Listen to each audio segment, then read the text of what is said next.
Okay, guys, and welcome to this part two of this auto-docking UI kind of hack around, I guess you could call it. And the first thing I'm going to do is I'm just going to load up the load up Motion Builder, let it load up the UI, and then maybe move it around a couple of times. We'll save the layout and reload it, and just to ensure that what we're looking at is good. Um, Again, I can do this with the utmost confidence every time. So let's just move that over there. Let's just go to layouts. Let's go update current. Let's close that down. Let's wait for Motion Builder to close. Let's go for a redo. And yeah, we'll just wait for this to kick in. So with this method, there are three main components that I can say are important. Number one is obviously a .ui file. You've got to have a .ui file which is coming out of the back end of Qt Designer. Two, you need a script which I'm about to show you. Um, and three, and this is maybe the one. This may be the one thing which I don't know if people are necessarily messing around with. Not sure, but you have to be messing around with the layout file, the text file, in order to get any of this stuff to work, right? And for it to work consistently. So, how do we actually go about doing it? Well, let me tell you about what I had before. Before, what I was doing was I was using some pretty rudimentary, it's been around for a while code on the Autodesk knowledge base, where I was essentially wrapping an instance of my .ui file using Shoboken 2. I was wrapping an instance of it as a Qt widget, and then putting that into a FB tool, right? Using the widget holder, the standard widget holder that it has, and that worked every single time, like it is here. But I'm about to show you something which I feel like is the better method to go for, purely from a visual standpoint. Okay, you may think to yourself at the back end of this video, "Oh, what you're doing there is a little bit ropey or whatever," but in my defense, this was the best way that I could get the UI to act in a way which I wanted it to act. And that is that, when I start to squish and stretch this UI, it squishes and stretches much like it would do if it was a main window. Okay, I can condense it all the way down. I get this kind of a behavior. The behavior I was getting from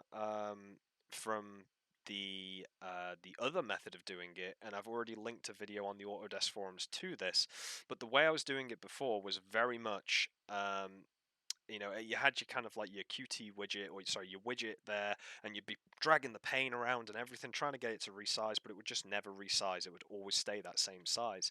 And this is why I feel like this is, in my eyes, the better method of doing so, because as I say, you can kind of, make the window stretch these elements, and make them kind of like contort into different ways and stuff like that, which I prefer massively. So how do I go about doing it? I'll show you the code now, and I think a lot of you will be surprised because it's a lot of stuff that we've already seen. Just going to get rid of one or two comments that aren't needed, and I think that is it. Okay, so here we go. Here is the code.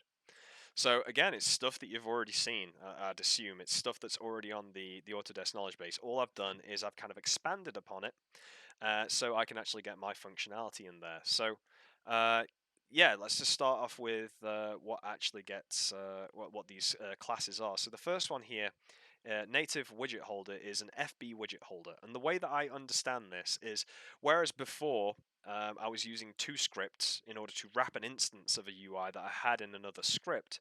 What this does essentially is exactly the same. It does all of that business, but as opposed to wrapping it somewhere else, it basically gets a reference to the UI. Well, it gets a reference to the UI right here when when we've loaded it using the QUI loader, and we're able to get a reference to that UI file.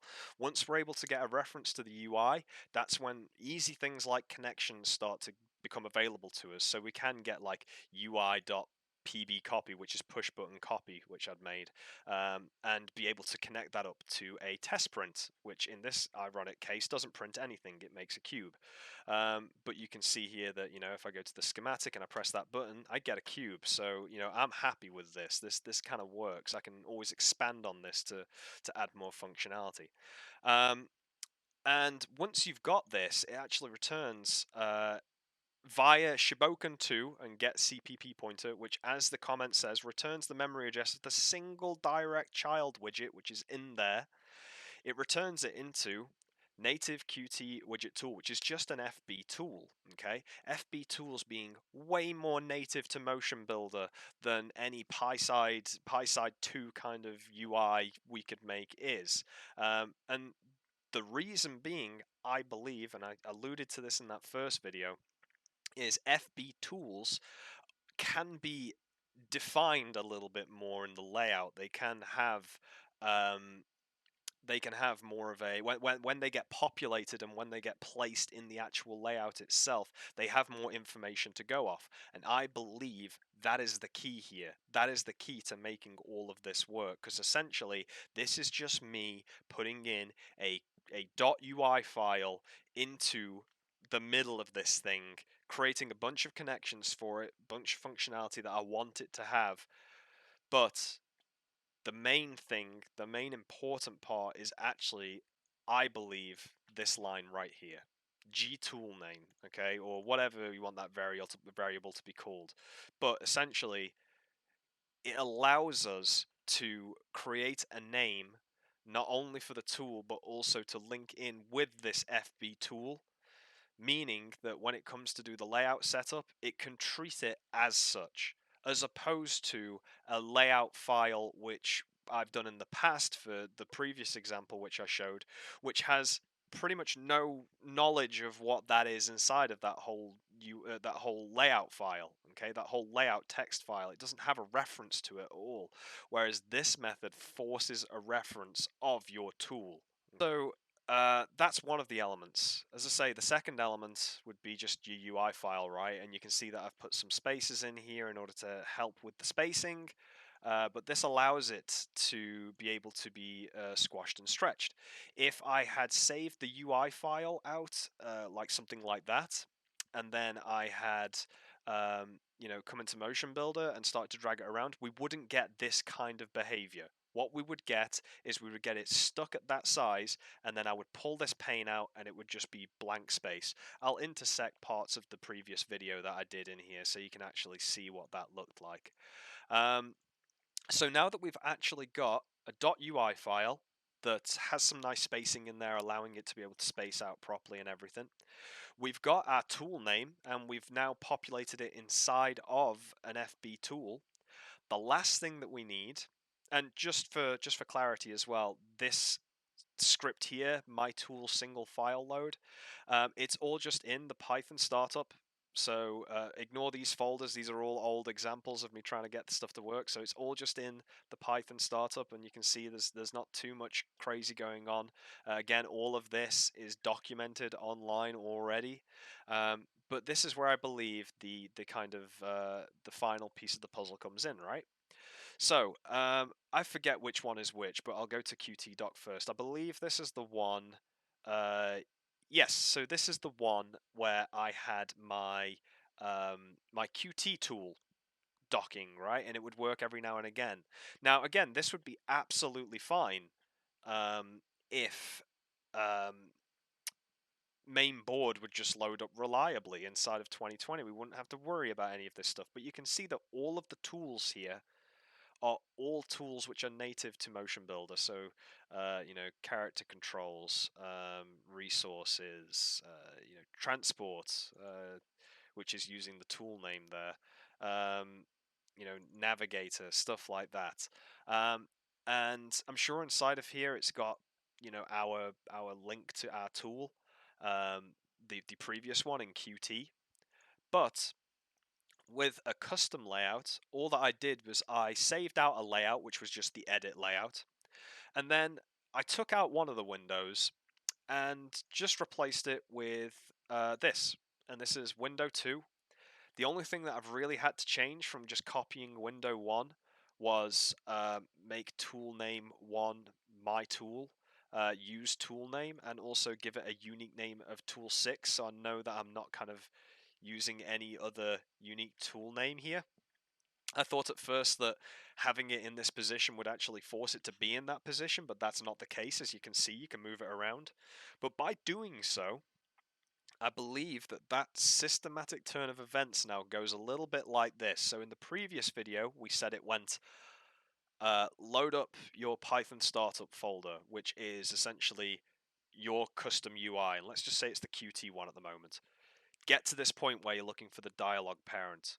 If it's main window, then cool, dock it. If it's share context window, then don't. Okay, and then we go on to the layout file, and that's when it starts to do all of its business. I believe this way around, we go a little bit something like this. Go into the Python startup folder, create a native motion builder tool using these parameters. I don't care if you've got main window or share context window, because by the time that we come to make our layout, you're looking for something native to Motion Builder to put into the UI. Nothing which has weirdly got no reference, doesn't really have an understanding as to where it sits in the layout file, whereas this has a direct reference. It has loaded all of that stuff up before, even if it doesn't need to be like visibly seen on the screen. It has a reference to something called my tool, and it knows everything that it needs to do in order to create it. And then when it comes to the layout portion and it reads the layout file, it's not saying, oh, because I had share context window and the main board wasn't there, this thing isn't where it needs to be, therefore I'm unable to actually place it and put it in and deep dap do. Now what it says is, okay, when I come to the layout file, I'm looking for all of these native okay, window 2 here. Yep, that's a native tool that I've got called my tool. I can see it. It's been made. Dock it where it needs to be. That is how I understand all of this stuff working, and I could be totally wrong. But ultimately, by the end of all of this, I have a UI which I can move around, which I can update the current layout. I can close down Motion Builder, and with all confidence, I can say that when I load it back up, it's gonna be where I left it. Knowing this, you could save out multiple multiple layout files, and you can go ham with this. I think this also will work a little bit different if this isn't a main window as the main UI type. I think you'd get rid of this kind of black bar, but ultimately this now has a UI which I can move around, which can also scale as well. And any kind of problems that you've got about like stuff like crunching, which does happen here, you can just limit the size of the box. You can just say that that is the smallest that you're allowed to go. And as a UI designer, it's probably something that you should be doing, just to say that like, oh, okay, this is the smallest size that it can be, and let's just say this is the largest size that this can be. Just so you don't get the user crunching it up and doing things like this, because this is almost very representative of the default kind of behavior that I got from FB Tool. It just didn't care about the Q widget inside. It didn't care about scaling it up. So now I've got the scalability, but it crunches. So all that I'd need to do is say that the window can't actually go any smaller than that. So yeah, that is my method of getting around this whole docking UI business. And as I say, it's very rudimentary. It's already out there, but hopefully, some guys, you're able to take what I've said here and kind of like go forward and utilize it in ways which make sense to you. So with that being said, I hope this hasn't been a waste of anyone's time. I hope this has answered some questions, maybe, or even opened, asked some more questions. Um, but yeah, if you have any questions or anything, I'll be around on the forums. I'll post up the code there, and I will see you next time. See you later, guys.